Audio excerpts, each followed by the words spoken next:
क्या चाइना और अमेरिका की डील दोस्ती का हाथ है या दबाव का नतीजा? अमेरिका के टैरिफ और चाइना के रूल्स अर्थ मिलर्स के जवाब में किन किन को परेशान किया? अमेरिका के रशिया संख्यों ने भारत और चाइना पर क्या असर डाला? क्यों मांग रहा है अमेरिका रशिया यूक्रेन युद्ध खत्म करने के लिए चाइना से मदद? क्या रशिया की नई मिसाइल्स दुनिया की हर मिसाइल्स को रोक सकती है क्या? यहाँ सब सवाल आज हमारे साथ पूरी जानकारी के साथ समझाएंगे और वीडियो को अंत तक देखिए। आखिर में आपको ऐसी बात बताऊंगा जिसको आप सुनकर सोचने पर मजबूर हो जाएंगे। पहला मुद्दा, डील या दबाव। दोस्तों, ऐसा लगता है कि जैसे चाइना और अमेरिका के बीच कोई बड़ा समझौता होने वाला हो, लेकिन क्या आपको लगता है कि ये सच्ची दोस्ती है? बिल्कुल नहीं।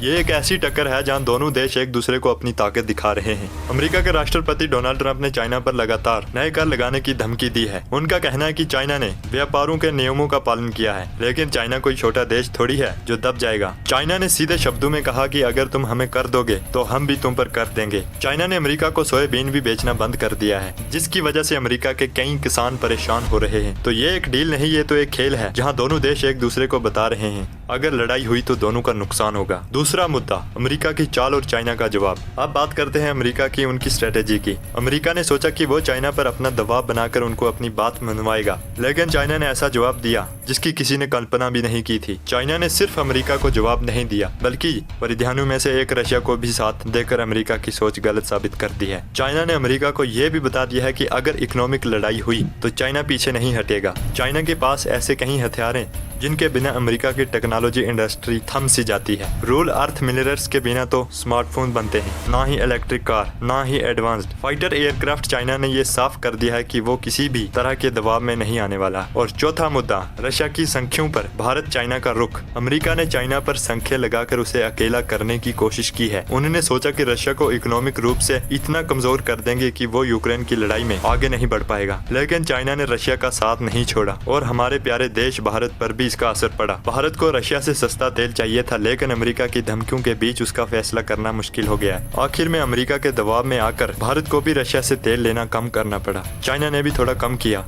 लेकिन पूरा बढ़ा नहीं है। चाइना ने अमेरिका को ये साफ संदेश दे दिया है कि वो किसी के दबाव में नहीं आएगा और वो अपना फैसला खुद करेगा। चौथा मुद्दा, अमेरिका का मान जाना और चाइना का मूड। अमेरिका के राष्ट्रपति डोनाल्ड ट्रंप ने खुद माना कि रशिया यूक्रेन की लड़ाई को रोकने के लिए उन्हें चाइना की मदद चाहिए। अब आप सोचिए, इतनी देर अमेरिका रशिया को अकेले करने की कोशिश कर रहा है और अब वही अमेरिका रशिया को रोकने के लिए चाइना से मदद मांगने पहुँच गया। क्या अब तक उन्हें ये समझ नहीं आया था कि रशिया के पीछे चाइना का पूरा स्मार्टनेस है?